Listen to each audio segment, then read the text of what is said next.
Welcome to red TV. Iran Israel war దాదాపు 8 రోజుల నుంచి కూడా జరుగుతుంది. ఏ దేశం కూడా తగ్గట్లే. ఇప్పటి వరకు ఇజ్రాయెల్ దే పై చేయి అని చెప్పేసి మనం అనుకున్నాం. అండ్ ఇజ్రాయెల్ కూడా ప్రకటించారు.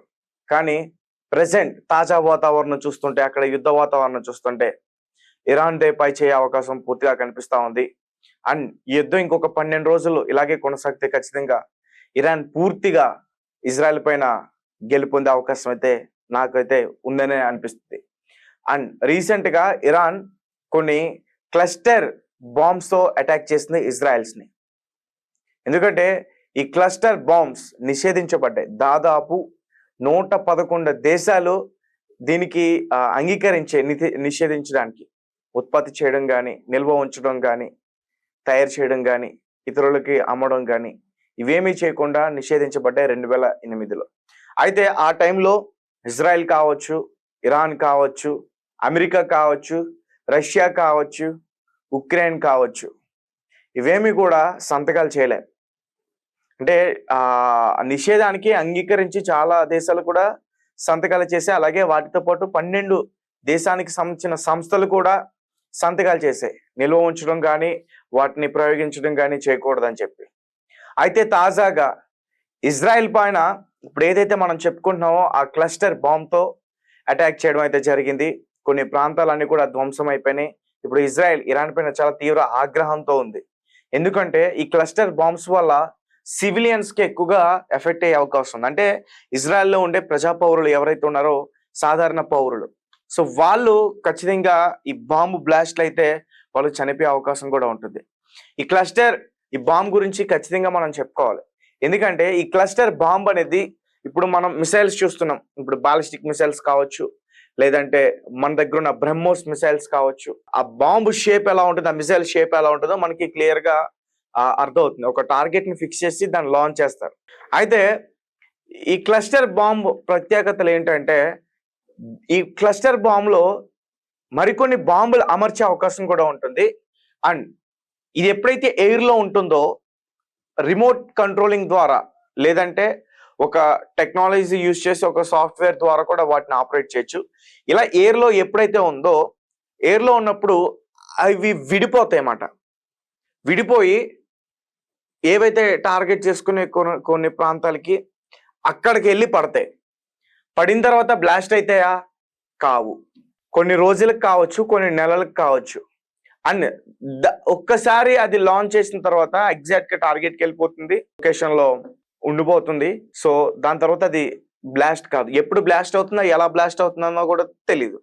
ఎందుకంటే దాని కంట్రోలింగ్ మొత్తం ఎవరైతే దాన్ని ఆపరేట్ చేస్తారో వాళ్ళ చేతుల్లో ఉంటుంది. కాబట్టి వాళ్ళు ఏం చేస్తారు, ఒకవేళ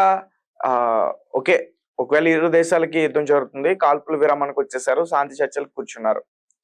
శాంతి చర్చలకు కూర్చున్న తర్వాత మిసైల్స్ తో అటాక్ చేసుకోవడం ఇప్పుడు మనం చాలా దేశాల మధ్య చూస్తున్నాం. ఉక్రెయిన్, రష్యా కావచ్చు, సో ఇరాన్, ఇజ్రాయెల్ కావచ్చు, పాకిస్తాన్, ఇండియా కావచ్చు. కాల్పులు విరామానికి వచ్చిన తర్వాత కూడా ఖచ్చితంగా ఒకరిపైన ఒకరు అటాక్ చేసుకుంటున్నారు.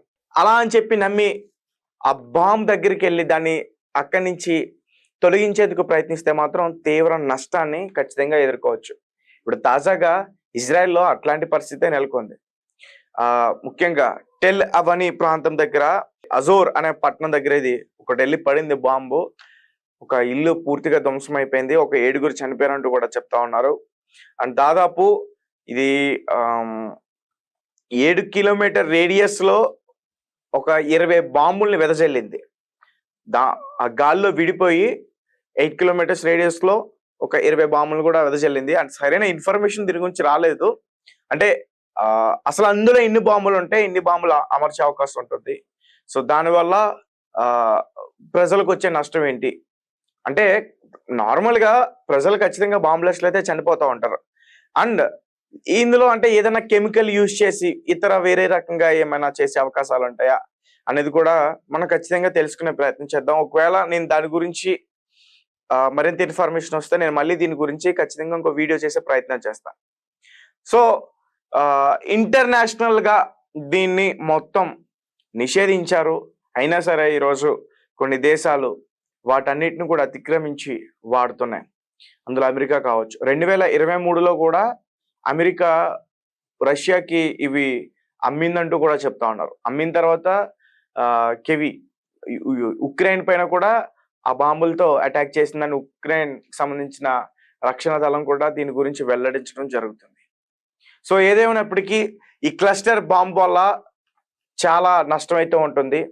ఇప్పటి నుంచి కాదు, ఎప్పటి నుంచో కూడా చెప్తా ఉన్నారు. దీనివల్ల ఎలాంటి ఇబ్బందులు ఎదుర్కొంటాయి అనేది ఇజ్రాయెల్ కూడా ఒక గ్రాఫిక్ తో ఒక వీడియోని కూడా చేసి చూపించింది. సో క్లస్టర్ బాంబ్ ఒక్కసారి లాంచ్ అయిన తర్వాత అది గాల్లో ఉన్నప్పుడు అవి విడిపోయి వెదజల్లుతాయి. మిగతా ఉన్న దాంట్లో అమర్చబడిన ఏవైతే ఉన్నాయో బాంబ్స్ అవన్నీ కూడా వెదజల్లుతాయి. దానివల్ల ఏంటంటే చాలా ప్రాంతాలు దగ్గరగా ఉన్న ప్రాంతాలు కూడా ఒకే టైంలో నష్టపోయే అవకాశం ఉంటుంది. ఎక్కువ మంది ప్రజలు చనిపోయే అవకాశం ఉంటుంది. తీవ్ర ఆస్తి నష్టం జరిగే అవకాశం కూడా ఉంటుంది. అండ్ మరీ ముఖ్యంగా అవి ఒకసారి పేలొచ్చు, పేలకపోవచ్చు. ఏ టైంలో పేలుతాయో ఎలా పేలుతాయో కూడా తెలియదు. అందుకే చెప్తున్నా, ఒకవేళ శాంతి చర్చలు కూర్చున్న తర్వాత కూడా దాన్ని తొలగించే క్రమంలో కూడా పేలవచ్చు. అది కంట్రోలింగ్ చేసే వారి చేతుల్లో ఉంటుంది. కాబట్టి ఇలాంటి బాంబ్స్ కరెక్ట్ కాదు. దీనివల్ల సివిలియన్స్ చనిపోయే అవకాశం ఉంటుంది. ప్రజా పౌరులు వాళ్ళ ఆస్తి నష్టం జరగవచ్చు, సివిలియన్స్ చనిపోవచ్చు, ప్రజలు చనిపోవచ్చు. కాబట్టి దీన్ని 111 దేశాలు 2008లో నిషేధించాయి. అయినా సరే వీటిని ఉపయోగిస్తున్నాం. ఒకసారి దీని గురించి పూర్తిగా నేను మరింత ఇన్ఫర్మేషన్ అందించే ప్రయత్నం చేస్తాను. అసలు ఇరాన్ దీన్ని ఎలా లాంచ్ చేశారు, ఇజ్రాయెల్లో ఏ ప్రాంతంలో దీన్ని అటాక్ చేశారు అనే దాని గురించి ఒకసారి నేను చెప్పే ప్రయత్నం చేస్తాను. ఇజ్రాయెల్ సైనిక అధికారుల కథనం ప్రకారం ఇరాన్ ప్రయోగించిన క్షిప్ని వార్ హెడ్ సుమారు 7 కిలోమీటర్ల 4 మైళ్ళ ఎత్తులో విడిపోయి మధ్య ఇజ్రాయెల్ భూభాగంలో దాదాపు 8 కిలోమీటర్ల రేడియస్ లో సుమారు 20 చిన్న బాంబుల్ని, వాటిని సబ్ మ్యునిషన్స్ అంటారు, వాటిని వెదజల్లింది. ఈ చిన్న బాంబుల్లో ఒకటి మధ్య ఇజ్రాయెల్లోని అజోర్ అనే పట్టణంలో ఒక ఇంటి పైన పడిందని, దీనివల్ల కొంత ఆస్తి నష్టం కూడా జరిగిందని టైమ్స్ ఆఫ్ ఇజ్రాయెల్ సైనిక కరెస్పాండెంట్ ఇమాన్యుయల్ ఫావియన్ తెలిపారు. అయితే ఈ ఘటనలో ఎటువంటి ప్రాణ నష్టం జరగలేదు అని సమాచారం కూడా ఉంది. పౌరులకి హాని కలిగించాలనే ఉగ్రవాద పాలన ప్రయత్నిస్తుంది. నష్టాన్ని గరిష్ట స్థాయికి పెంచడానికి విస్తృతంగా వ్యాపించే ఆయుధాలను కూడా ఉపయోగించింది అని ఇజ్రాయెల్కి సంబంధించిన సైనిక ప్రతినిధి బ్రిగేడియర్ జనరల్ ఎఫ్ డిఫరెంట్ తెలిపారు. అలాగే పేలని ఆయుధాల వల్ల కలిగే ప్రమాదాలపై ప్రజలకు కూడా ముందు నుంచి ఇజ్రాయెల్ సైన్యం ఒక గ్రాఫిక్ వీడియోను కూడా విడుదల చేసి హెచ్చరిస్తుంది. అయితే ఈ క్లస్టర్ బాంబులకు సంబంధించిన వివాదం అంటే క్లస్టర్ బాంబులు చాలా వివాదాస్పదమైనవి. ఇవి విచక్షణ రహితంగా అనేక చిన్న బాంబులు వెదజల్లుతాయి. వీటిలో కొన్ని వెంటనే పేలకపోవచ్చు. యుద్ధం ముగిసిన తర్వాత చాలా కాలం తర్వాత కూడా ఇవి పౌరుల మరణాలకి లేదా గాయాలకు కారణమవుతాయి. అందువల్ల వీటి వాడకంపై అంతర్జాతీయంగా ఆందోళనలు కూడా ఉన్నాయి. అయితే ఒక ఒప్పందం కూడా వచ్చే అంతర్జాతీయంగా ఒక ఒప్పందం కూడా దీన్ని తీసుకురావడం జరిగింది. క్లస్టర్ బాంబుల ఉత్పత్తి, నిల్వ, బదిలీ మరియు వాడకాన్ని నిషేధిస్తూ 2008లో ఒక అంతర్జాతీయ ఒప్పందం కూడా కుదిరింది. దీనిపై 111 దేశాలు 12 ఇతర సంస్థలు సంతకం చేశాయి. అయితే ఇరాన్, ఇజ్రాయెల్ ఈ ఒప్పందంలో చేరడానికి నిరాకరించాయి. కాగా సుదీర్ఘ చర్చల అనంతరం రష్యా ఆక్రమణ దళాలకు వ్యతిరేకంగా ఉపయోగించడానికి అమెరికా 2023లో ఉక్రెయిన్ కి క్లస్టర్ ఆయుధాలను సరఫరా చేసింది. రష్యా దళాలు కూడా వీటిని ప్రయోగించాయని ఉక్రెయిన్ కూడా ఆరోపిస్తుంది. ఈ 3 దేశాలు అమెరికన్, రష్యా, ఉక్రెయిన్ కూడా క్లస్టర్ ఆయుధాల వ్యతిరేక ఒప్పందంపై సంతకాలు కూడా చేయలేదు, ఇరాన్, ఇజ్రాయెల్ తో పాటు. అయితే తాజా పరిణామాలతో ఇజ్రాయెల్, ఇరాన్ మధ్య ఉద్రిక్తలు మరింతగా పెరిగాయి. క్లస్టర్ ఆయుధాల వినియోగంపై వస్తున్న ఆరోపణలు యుద్ధ నియమాలు ఉల్లంఘనల కిందకే వస్తాయని, లేదా అంతర్జాతీయ సమాజం ఎలా స్పందిస్తుందో ఖచ్చితంగా చూడాలి. అలాగే ఇరాన్ సుప్రీం నాయకుడు అయతుల్లా అలీ ఖమేనీకి బతకడానికి వీల్లేదని ఇజ్రాయెల్ రక్షణ మంత్రి ఇజ్రాయెల్ కాట్జ్ ప్రకటించారు. టెల్ అవివ్ సమీపంలో దవాఖాన్ పై ఇరాన్ క్షిప్ని దాడి చేయడంపై గురువారం ఆయన తీవ్రంగా స్పందించారు. దవాఖానాపై జరిగిన క్షిపణి దాడికి ఖమేనీ బాధ్యత వహించాల్సి ఉంటుందని ఆయన హెచ్చరించారు. బంకర్ లో తలదాచుకున్న ఇరానియన్ నియంత ఇజ్రాయెల్లోని దవాఖానాలు, నివాస భవనాలపై తిరిగి పొందిన క్షిపణులతో దాడులు చేస్తున్నారని కట్స్ ఆరోపించారు. ఇవి చాలా తీవ్రమైన యుద్ధ నేరాలని, ఈ నేరాలకు ఖమేనీని జవాబుదారీగా నిలబెడతామని హెచ్చరించారు. ఖమేనీని అంతం చేయడానికి ఇజ్రాయెల్ రక్షణ దళాలు, ఐడిఎఫ్ ఎంత దూరం వెళ్ళడానికైనా సిద్ధమని ఆయన ప్రకటించారు.